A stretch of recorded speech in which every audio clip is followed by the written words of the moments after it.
Très grave encore une fois de plus du côté de l'Afrique de l'Ouest, c'est grave entre l'Algérie et le Mali. La reprise de Kidal le 15 novembre dernier ne fait pas l'unanimité dans le monde. Aujourd'hui, le pays voisin du Mali a donc décidé encore une fois de plus de montrer ses fesses aux yeux du monde suite à cette reprise de Kidal par les hommes braves du colonel Assimi Goïta. Aujourd'hui, c'est très gâté encore une fois de plus entre l'Algérie et le Mali suite au terrorisme qui hante la population depuis 2013. La guerre est déjà lancée, plusieurs personnes d'entre nous simplifient ou peut-être n'essaient pas de comprendre les détails de ce grand feu qui veut naître encore une fois de plus du côté de l'Afrique de l'Ouest. Pour cela, en vous donnant des détails plus approfondis, bienvenue encore une fois de plus sur votre chaîne, la communauté villageoise, la poussière du continent africain. Revenons à nos moutons étant avant de parler bel et bien de cette guerre entre le Mali et l'Algérie. Aujourd'hui, nous parlerons sans nul doute de cet accord d'Alger qui est un accord de réconciliation pour la paix du côté du Mali. Aujourd'hui, on ne s'attendait à pire que ceci. C'est quoi l'accord d'Alger?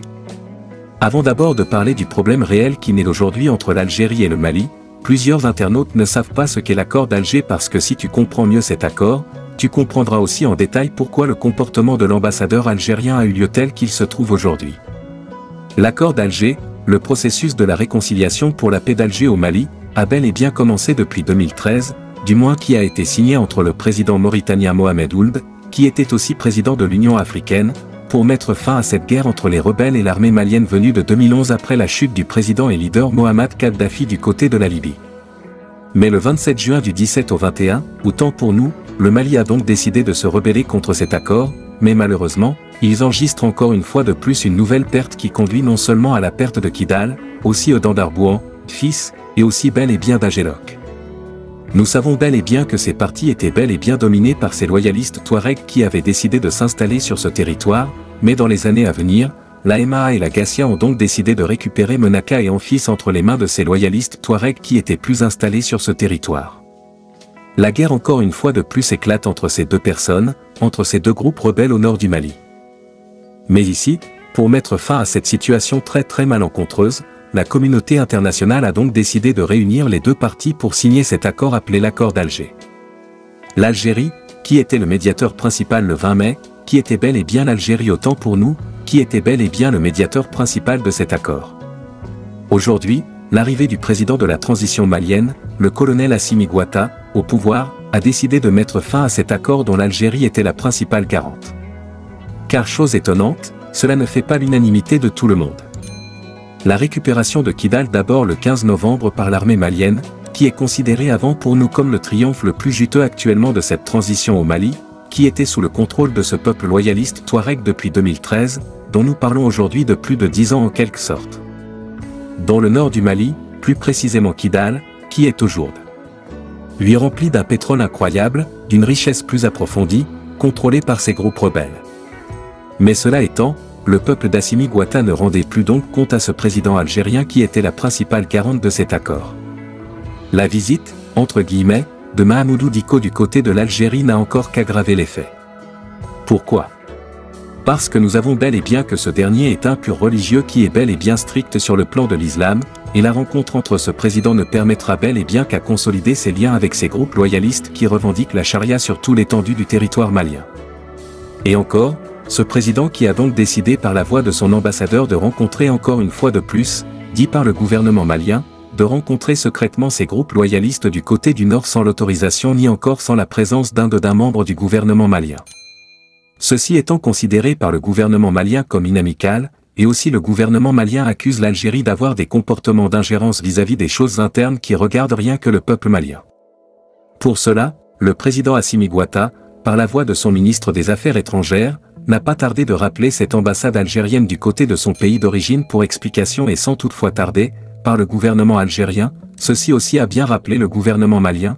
L'ambassadeur attend pour nous Maliens du côté de l'Algérie pour s'expliquer sur ce fait et a donc donné des notes pour transmettre au président de la République malienne, le colonel Assimi Goïta.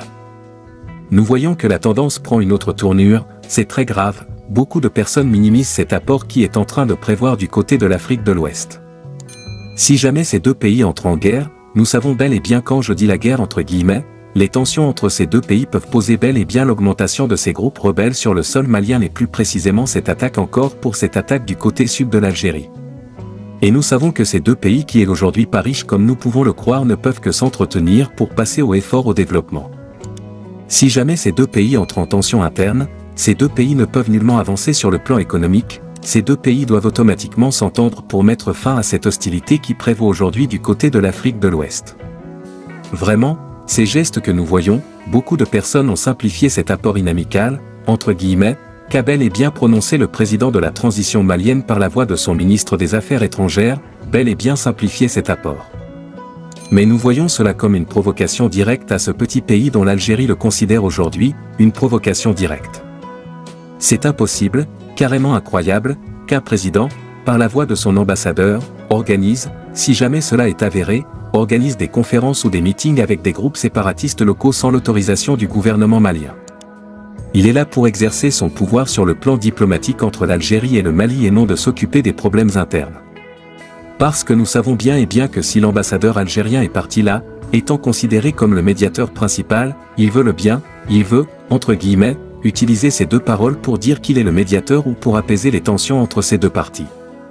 Et nous savons que ce pays n'est pris et déjà pris en otage par l'armée malienne qui a récupéré l'étendue de son territoire à Kidal aujourd'hui, qui a rappelé l'entièreté de sa population qui était déplacée massivement. Vraiment, nous tirons encore une fois de plus un coup de chapeau à ce dernier, le colonel Assimi Goïta, pour sa force et son courage qui ne cesse d'entreprendre pour mettre au effort ce gouvernement qui aujourd'hui s'est présenté aux yeux du monde à travers toutes ses qualités. Encore, nous disons merci à ce brave soldat malien qui défend les valeurs occidentales, la poussière de l'Afrique qui est la communauté villageoise a donc décidé de vous mettre au plus haut niveau que possible pour défendre ces valeurs africaines dont aujourd'hui nous vivons. Encore merci au président de la transition, le colonel Assimi Goïta, en espérant d'arranger ou de venir en aide sur ce problème qui veut naître du côté du Mali. Nous disons merci encore une fois de plus au président Assimi Goïta pour tout ce qu'il ne cesse d'entreprendre pour son peuple et pour toute l'Afrique entière. Vraiment, merci, merci encore une fois de plus et à très bientôt. C'était la poussière de l'Afrique, la communauté villageoise, à très bientôt pour de nouvelles vidéos. Bye.